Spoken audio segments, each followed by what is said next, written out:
అందరికీ నమస్తే. కాంగ్రెస్ పాలిస్తున్న రాష్ట్రాలు దేశంలో మూడే. ఆ మూడు, ఒకటి హిమాచల్ ప్రదేశ్, రెండోది కర్ణాటక, మూడోది తెలంగాణ. సేమ్ మన తెలంగాణ లాగానే తెలంగాణ కన్నా ముందు కర్ణాటక ఎలక్షన్ జరిగింది, కర్ణాటక కన్నా ముందు హిమాచల్ ప్రదేశ్ ఎలక్షన్ జరిగింది. 2022 అక్టోబర్ నవంబర్లో ఎలక్షన్ జరిగింది. సేమ్ ఇక్కడ ఇచ్చినట్లే అంతకుముందే అక్కడ గ్యారంటీస్ 10 గ్యారంటీస్ ఇచ్చింది హిమాచల్ ప్రదేశ్లో. ప్రస్తుతం హిమాచల్ ప్రదేశ్ దివాలా తీసే దారిలో ఉన్నది. చాలా చిన్న రాష్ట్రం, చాలా తక్కువ జనాభా, జస్ట్ 68 లక్షల పాపులేషన్, అంత చిన్న రాష్ట్రం అది. ఆ రాష్ట్రంలో ఇప్పుడు ప్రభుత్వ పథకాల అమలుకు డబ్బులు లేవు. డబ్బులు లేక వాళ్ళు ఇచ్చిన సబ్సిడీలు ఏవైతే ఉన్నాయో పథకాలు అవన్నీ కూడా ఎత్తేసే ప్రయత్నాల్లో ఉన్నారు.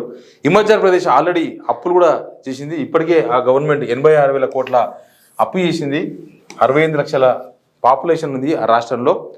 ఆ రాష్ట్రంలో ప్రభుత్వం, కాంగ్రెస్ ప్రభుత్వం విచారణ ఎత్తేసేందుకంతా సిద్ధమైపోయింది. ఉన్న అప్పులకు ఇంట్రెస్టులు, తర్వాత ఈఎంఐలు, దాంతోపాటు కొత్తగా అప్పులు తెచ్చే అవకాశం కూడా లేకపోవడం, దీంతోన హిమాచల్ ప్రదేశ్లో కర్ణాటక ప్రభుత్వం చేతులు ఎత్తేసే పరిస్థితికి వచ్చింది. హిమాచల్ ప్రదేశ్లో వాళ్ళు ఇచ్చిన గ్యారంటీస్ ఒకసారి మీకు చూపిస్తా. వాళ్ళు ఇచ్చిన గ్యారంటీస్ ఏంటంటే 10 గ్యారంటీస్ ఇచ్చిండ్రు. సేమ్ కర్ణాటకలో 6 గ్యారంటీలు, కర్ణాటకలో 5 గ్యారంటీలు, తెలంగాణలో 6 గ్యారంటీలు, సేమ్ హిమాచల్ ప్రదేశ్లో 10 గ్యారంటీలు ఇచ్చిండ్రు ఎలక్షన్స్ ముందు. Old pension scheme will be revived. తర్వాత ఎంప్లాయ్మెంట్ ఆపర్చునిటీస్ ఫర్ 5 lakhs యూత్కు 5 లక్షల ఉద్యోగాలు ఇస్తారని చెప్పిండ్రు. Himachal women's will receive a compensation of 1,500 rupees per month. Same మన తెలంగాణలో ప్రతి మహిళకు 2,500 రూపాయలు ఎట్లా ఇస్తారో అక్కడ 1,500 రూపాయల స్కీమ్ ఒకటి తీసుకొచ్చారు. ఇది ఇంకా ఇప్పటిదాకా అమలు చేయలేదు. పెన్షన్ స్కీమ్ మాత్రం అమల్లోకి వచ్చింది. 300 unit for free electricity in Himachal Pradesh. మన దగ్గర 200 యూనిట్స్ కరెంట్ ఫ్రీ ఇస్తామన్నారు. అది పాక్షికంగా అమలవుతుంది తెలంగాణలో. హిమాచల్ ప్రదేశ్లో ఆ కరెంట్ స్కీమ్ అమలవుతుంది. ఇంకొకటి startup fund 680 crores for the youth. ఇది కూడా అమలు కాలేదు ఇంతవరకు. 4 English medium schools will open in every legislative assembly region of Himachal Pradesh. ప్రతి అసెంబ్లీ కాన్స్టిట్యున్సీలో 4 ఇంటర్నేషనల్ ఇంగ్లీష్ మీడియం స్కూల్స్ పెడతామన్నారు. అది కూడా ఇప్పుడు కాలేదు.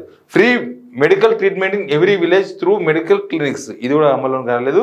Cow dung cakes will be purchased at 2 rupees per kilogram. అంటే మన దగ్గర ఏమంటారు వాటిని, పిడకలు అంటాం కదా, ఆ పిడకలు అక్కడ నుంచి కొంటారంట వీళ్ళు. కేక్స్ విల్ బి పర్చేజ్డ్ రైతుల దగ్గర నుంచి 2 rupees పర్ కిలోగ్రామ్. కిలోకు 2 రూపాయలు ఇచ్చి కొంటామని చెప్పి హామీ ఇచ్చిండ్రు. అది కూడా ఇంకా ఇంతవరకు అమలు కాలేదు. ఇప్పుడు అమలు చేస్తున్న స్కీముల్లోనే డబ్బులు అడ్జస్ట్ కాక, డబ్బులు లేక ఆ మొత్తం అవన్నీ కూడా ఎత్తేయాలని హిమాచల్ ప్రదేశ్ ప్రభుత్వం సిద్ధమైంది. కేంద్ర ప్రభుత్వం నుంచి సేమ్ అన్ని ప్రభుత్వాలకు ఉన్నట్టుగానే అప్పులు ఇచ్చే విషయంలో కొన్ని రూల్స్ ఉన్నాయి. మీరు ఎఫ్ఆర్బిఎం పరిమితికి మించి అప్పులు తీసుకునే లేదు. ఆల్రెడీ మీకు పాత అప్పులు ఉన్నాయి, ప్లస్ కొత్తగా అప్పులు తీసుకునే అవకాశాలు లేవని హిమాచల్ ప్రదేశ్కు కేంద్రం కూడా తేల్చి చెప్పింది. దాంతోన హిమాచల్ ప్రదేశ్ చేతులు ఎత్తేసి మొత్తం దుకాణం ఎత్తేసే స్టేజ్కి వచ్చేసింది. దివాలా అంటున్నారు అందరూ. హిమాచల్ ప్రదేశ్లో కాంగ్రెస్ ప్రభుత్వం దివాలా తీసింది. ఇచ్చిన గ్యారంటీలు 10 గ్యారంటీల్లో అమలు చేస్తున్నాయి కేవలం 4 గ్యారంటీలే. ఆ 4 గ్యారంటీలకు కూడా ఇప్పుడు ఆ 4 గ్యారంటీల్లో ఇచ్చిన సబ్సిడీని కూడా వెనక్కి తీసుకునేందుకు సిద్ధమైంది. అక్కడ కూడా సేమ్ ఫ్రీ బస్ ఒక స్కీమ్ పెట్టిండ్రు.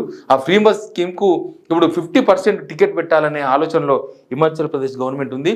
వాళ్ళు ఈ ఆర్థిక పరిస్థితి నుంచి గట్టెక్కాలంటే తప్పనిసరి సిచ్యువేషన్లో ఇవన్నీ వెనుకకు తీసుకోక తప్పదు అన్నదానికి హిమాచల్ ప్రదేశ్ వచ్చినట్టుగా మనకు అనిపిస్తుంది. వాళ్ళు ఏ స్కీమ్స్ ఎత్తేయాలనుకుంటున్నారంటే నెలకు 300 ఉచిత విద్యుత్ ఇస్తామన్నారు. ఇప్పటిదాకా ఈ స్కీమ్ ఇంకా అమలు చేయలేదంట.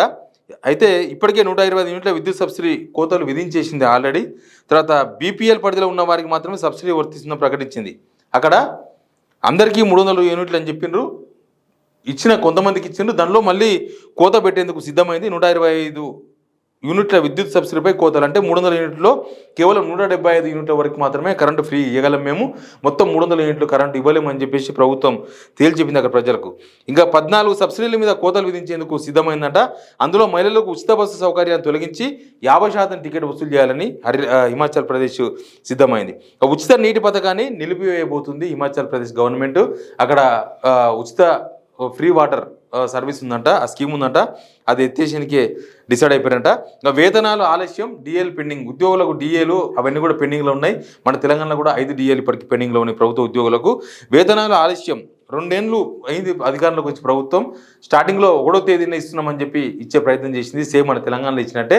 తర్వాత ఇప్పుడు నెలలో ఎప్పుడు ఏ తేదీన జీతాలు వస్తున్నాయి ప్రభుత్వ ఉద్యోగులకు చెప్పలేని సిచ్యువేషన్లో ప్రస్తుతం హిమాచల్ ప్రదేశ్లో అట్లాంటి సిచ్యువేషన్ ఉంది. కాంగ్రెస్ సర్కార్ అక్కడ ఆర్థిక క్రమశిక్షణ పాటిస్తలేదని చెప్పేసి చాలామంది చెప్తూ ఉన్నారు. ఎందుకు ఈ సిచ్యువేషన్ వచ్చిందంటే ఇంకో పెన్షన్ స్కీమ్, మెయిన్గా పెన్షన్ స్కీమ్ లేకుండే అక్కడ. పెన్షన్ స్కీమ్ కొత్తగా మళ్ళీ తెర మీద తీసుకొచ్చిండ్రు కాంగ్రెస్ గవర్నమెంట్ ఇచ్చిన హామీ ప్రకారం. ఇప్పుడు ఎక్కడ డబ్బులు వచ్చినా, ప్రభుత్వానికి ఏమి ఇన్కమ్ వచ్చినా పెన్షన్స్ ఇవ్వడానికి కూడా డబ్బులు సరిపోతలేవు అనేది అక్కడ వాళ్ళు చెప్తున్న మాట. హిమాచల్ ప్రదేశ్లో ఇట్లాంటి సిచ్యువేషన్ ఉంది. ఆల్రెడీ కర్ణాటకలో మనకు తెలుసు, కర్ణాటకలో 5 గ్యారంటీస్ ఇచ్చిండ్రు. సేమ్ మనలాగానే ఉచిత బస్సు, రకరకాల స్కీమ్స్ ఇచ్చిండ్రు. దానిలో పాక్షికంగా 2-3 గ్యారంటీస్ అమలు చేసిండ్రు. ఇప్పుడు ఆ గ్యారంటీస్ కూడా అవి కూడా వెనుక తిరగాలని కాంగ్రెస్ కర్ణాటక ప్రభుత్వం ఆలోచనలో ఉన్నది. ఆల్రెడీ మంత్రులు, ఎమ్మెల్యేలు వాళ్ళంతా లోక్సభ ఎలక్షన్స్ రిజల్ట్ తర్వాత అసలు ఎందుకు ఇట్లా జరిగింది, ఎందుకు ఇట్లా ఓడిపోయినాం, మనం ఇంత దారుణంగా ఎందుకు ఓడిపోయింది కర్ణాటకల కాంగ్రెస్ అంటే, అక్కడ వాళ్ళంతా కూర్చున్న తర్వాత ఒక మేధో మదనం జరిగిన తర్వాత వచ్చిన చర్చ ఏంటంటే, మనం అనవసరంగా ఈ గ్యారంటీస్ పేరు చెప్పి అధికారులకు వచ్చినాం, కానీ ఈ గ్యారంటీస్ సగం సగం అమలు చేస్తున్నాం, ఇంకా సగం గ్యారంటీని అమలు చేయాల్సిన ఉంది. ఈ సగం గ్యారంటీలకు కూడా డబ్బులు లేవు ప్రస్తుతం.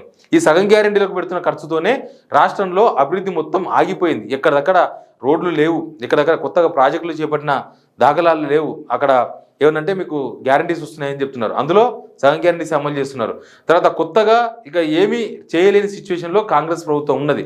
కాంగ్రెస్ ప్రభుత్వం కూడా కర్ణాటకలో దివాలా తీసే ప్రయత్నానికి వచ్చింది. అందుకే అక్కడ కూడా గ్యారంటీస్ విషయంలో వెనక్కి తీసుకుందాం. మనం అనవసరంగా అవసరమైతే జనాలకు చెప్పుదాం, మేము ఈ గ్యారంటీస్ అమలు చేయలేం, బట్ అభివృద్ధి చేసి చూపిస్తాం, మీకు సౌకర్యాలు కల్పిస్తాం, మీకు ఇన్ఫ్రాస్ట్రక్చర్ డెవలప్మెంట్ చేస్తాం, దీంతోనే మీ జీవితాలు బాగుపడితే తప్ప ఈ గ్యారంటీస్తోనే మీ జీవితాలు మారవని చెప్పేందుకు కర్ణాటక కాంగ్రెస్ ప్రభుత్వం సిద్ధమైంది. ఇక్కడ మన తెలంగాణ పరిస్థితి ఏందో కూడా మీకు తెలుసు. తెలంగాణ కూడా ఆల్మోస్ట్ ఇప్పటికే 80,000 కోట్లు అప్పు చేసింది. జస్ట్ 9 monthsలో 80,000 కోట్లు అప్పు చేసింది. పర్ యావరేజ్గా దాదాపు 9,000 కోట్లు 10,000 కోట్లు ఎవ్రీ మంత్ అప్పులు చేస్తూ ఉన్నారు. ప్రస్తుతానికి ఉద్యోగులు 1వ తారీఖున జీతాలు ఇస్తున్నారు తప్ప ఉద్యోగులకు ఇవ్వాల్సిన మిగతావి డిఎల్ కావచ్చు, మిగతా అలవెన్సులు అవన్నీ కూడా మొత్తం ఆపేసింది. సేమ్ రిటైర్మెంట్ అయిన వాళ్ళకు కనీసం రిటైర్మెంట్ బెనిఫిట్ ఇచ్చే పరిస్థితిలో లేదు. సేమ్ ఇక్కడ కూడా పెన్షన్ 2,000 రూపాయల పెన్షన్ 4,000 చేస్తామన్నారు. 4,000 రూపాయల పెన్షన్ ఇప్పటిదాకా ఇవ్వలేదు. మహిళలకు 2,500 రూపాయలు ఇస్తున్నారు, 25 రూపాయలు కూడా 25,000 కూడా ఇవ్వలేదు. అప్పులు చేస్తున్నా కూడా కనీసం ఇచ్చిన గ్యారంటీలలో సగం గ్యారంటీలు కూడా ఇక్కడ తెలంగాణ ప్రభుత్వం అమలు చేసే పరిస్థితిలో లేదు.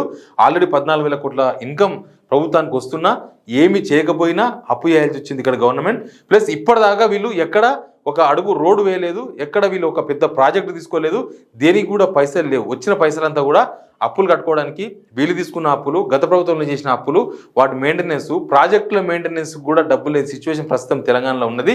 ఇరిగేషన్ ప్రాజెక్టు ఇవన్నీ కూడా ఎందుకు డమాలు అంటున్నాయి, ఎందుకు ఈ వాగులు ఉప్పొంగుతున్నాయి, ఎందుకు పెద్ద వాగు బుంగబడ్డది, ఎందుకు ఎక్కడనో పెద్ద పెద్ద ప్రాజెక్టుల దగ్గర ప్రాబ్లమ్స్ వస్తున్నాయి, ఎందుకు నా సుంకిశాల రిటర్నింగ్ వాల్ పడిపోయింది, ఇట్లాంటివన్నీ కూడా చాలా ఉన్నాయి. మెయింటెనెన్స్ చేయకపోవడం వల్ల మెయింటెనెన్స్ కూడా ప్రస్తుతం తెలంగాణ ప్రభుత్వంలో డబ్బులు లేవు, స్కీమ్స్కు డబ్బులు లేవు, ఏది పెద్ద ప్రాజెక్ట్ తీసుకున్న పరిస్థితుల్లో లేదు. హిమాచల్ ప్రదేశ్ ఆల్రెడీ దివాలా తీసింది, కర్ణాటక దివాలా తీసే స్టేజ్లో ఉంది. తెలంగాణ ఏమవుతుందో తెలియదు. తెలంగాణ కూడా ఆర్థిక క్రమశిక్షణ లేదు. తెలంగాణ కూడా ఇచ్చిన హామీలకు డబ్బులు లేవు, అమలు చేస్తున్న హామీలకే డబ్బులు లేవు, అమలు చేయాలనుకుంటున్న హామీలకు అసలే డబ్బులు లేవు, కొత్తగా ప్రాజెక్టు తీసుకున్న పరిస్థితుల్లో లేదు. వీళ్ళు ఇచ్చిన దాదాపు 480 హామీలకు ₹1 లేదు. ఇక్కడ కూడా ఖజానా మొత్తం కూడా దివాలా తీసిన తెలంగాణలో అనేది చాలా క్లియర్గా కనబడుతుంది. మొత్తం 3 రాష్ట్రాలలో హిమాచల్ ప్రదేశ్ ఎట్లుందో చూసినాం, కర్ణాటక ఏమవుతుందో చూస్తున్నాం, తెలంగాణ ఏమవుతుందో చూద్దాం. Please subscribe signal TV.